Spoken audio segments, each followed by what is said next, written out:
suštinski, brate, pita njega novinar kao, koga bi najradije iznabadao u glavu se stradi ili tako nešto, ono, u tom smislu ga pita.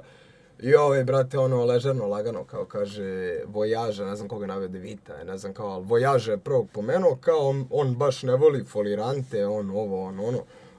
Glumi neku ulicu, mene vidi iznabada u glavu, a prethodno je dosta, brate, mnogo dugo on laje i mnogo dugo se, ono, uličari, brate, na mom imenu.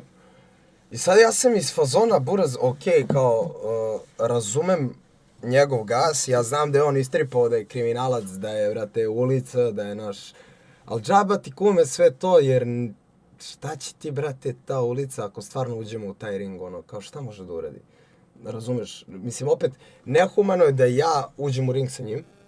Stvarno znam da je nehumano, jer ne postoji način bilo kakav na koji on može da se spremi da mene pobedi.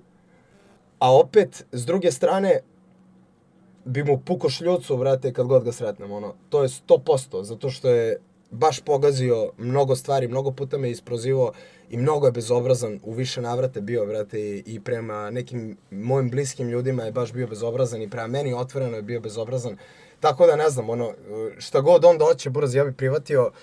Što se mene tiče, na BFC-u bi radio, vrate, za džabe, ceo moj honorar bi dao humanitarno, došao bi samo sa, ono, željom da se, ono, ponabadamo on i ja.